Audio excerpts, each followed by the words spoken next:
guys, how are you? This is Miss Osta, and today I'm going to be doing a mini lesson on the engineering design process. Now this is something that you might be familiar with because you have been practicing engineering with Miss Amano. So today I'm just going to go over the engineering process and how to use it to solve a question. Okay?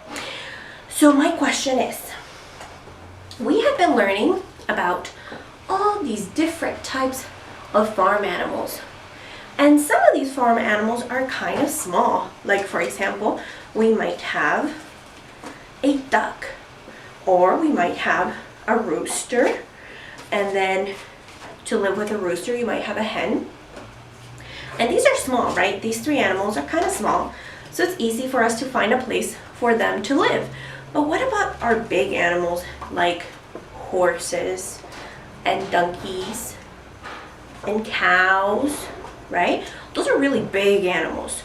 So we might have a place where we can, these animals can just live outside if we want to. And these animals can live in a smaller house.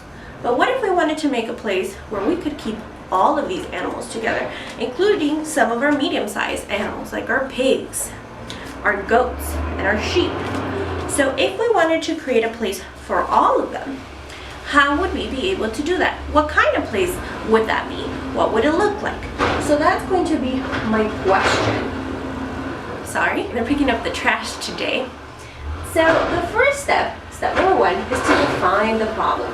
And our problem is that we have all these animals in our farm, but where can they all live when it's cold at night, or if we have some sort of extreme weather, right? Like a hurricane, a tornado, where can we keep them safe instead of just outside or many different types of houses?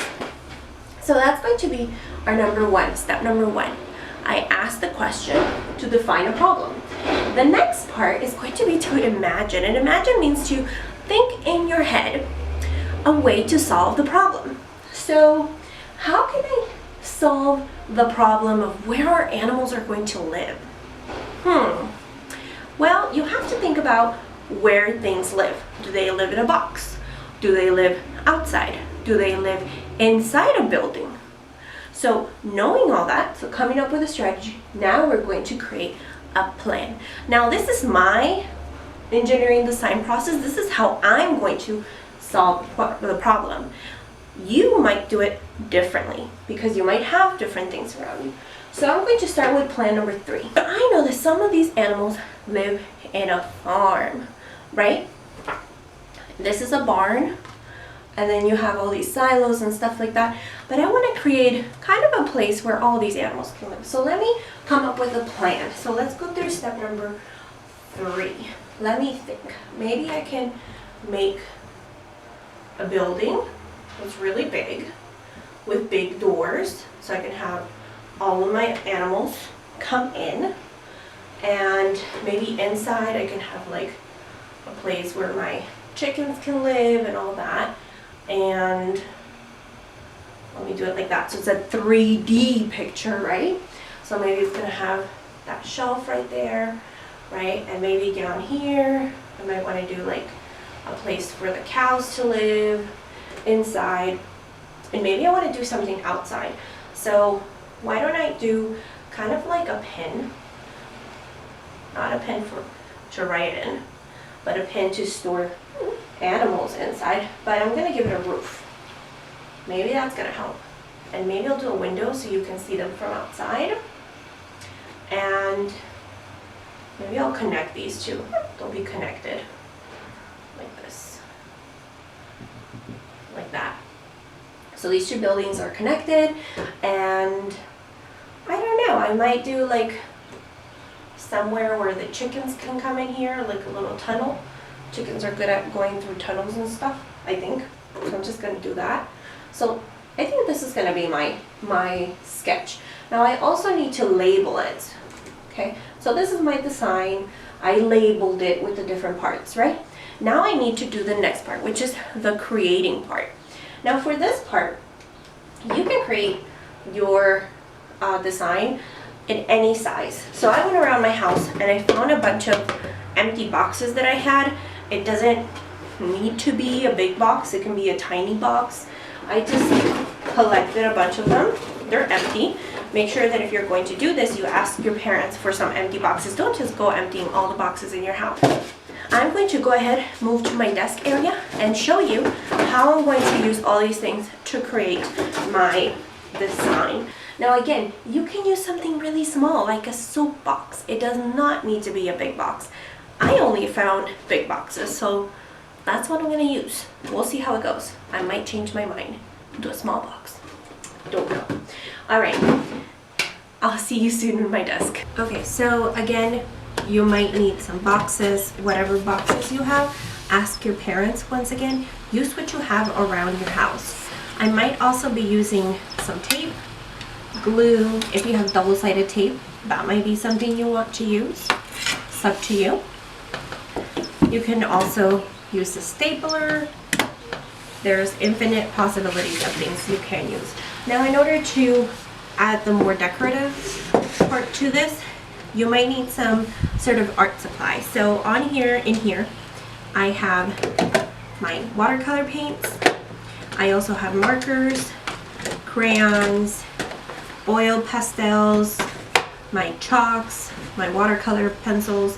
I mean, you can literally use anything you have at home. I might also use some construction paper. I have different colors to wrap the boxes with. The creative part is about you using your imagination to create everything. So you do not need to do what I'm doing. You can do whatever you want, however you want. And you will also need scissors. Again, if you're using scissors and they're adult scissors, ask your parents for help. If you have children's size scissors, you can try to do it yourself. Okay, so let's get started.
So let's go back to our board and see where we are now.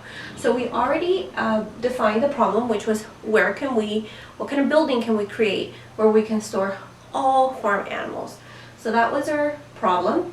We brainstormed, we came up with ideas, so maybe have them all in one place. Then we created a plan, and this was my plan.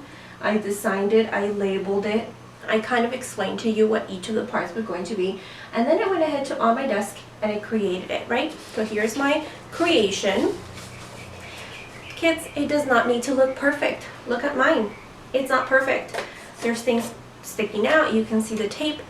This is supposed to be the work of a 5-year-old. You do not need to be perfect. Try and do it yourself. You can definitely ask your mom and dad or whoever is helping you, but don't have them do it for you, because this is something you would have done in the STEM room. We would have given you all the materials, and we just want to see what you can do with them. So again, it doesn't need to be this big. It can be small. Use whatever you have. I actually thought of using a few other materials. So now that we created it, we have to go to the improve part. So we have to look at the design and think, how can I make it better? So after looking at my design, I was thinking that I need a place where I can feed the animals, right? Because if there's a storm, you might need to have food in storage. So I was thinking, you know, the silos that were in the picture might actually be a good idea to have. So these are silos, and I was thinking maybe I can use like the kitchen towel rolls, maybe add it here and put a little door so that the food can fall inside. So I thought maybe that could be an adjustment I could make. So I definitely need to make some improvements. But was I able to create a place where animals can live? Definitely. I have a place for my big, tall animals. I also have a place for my medium-sized animals. This was our engineering lesson. I hope you all liked it.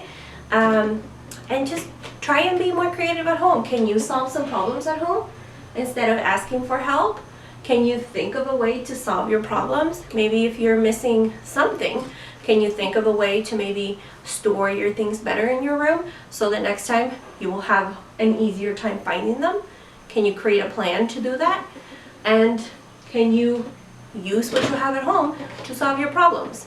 So the engineering process can be used for anything. And we definitely need to start using it now that we're at home more often. So give this a try. I'm very excited to see your creations. Send them to your teacher through Class Dojo Portfolio or text Miss Amano. And the last thing I want to remind you all is to clean what you used. So if you cut anything, if you had trash, make sure you clean up and you put all your tools away. I already cleaned up my desk and I put it back together. Your parents should not be having to do this for you. The cleanup part should be up to you, okay? So have fun creating, and we'll see you soon.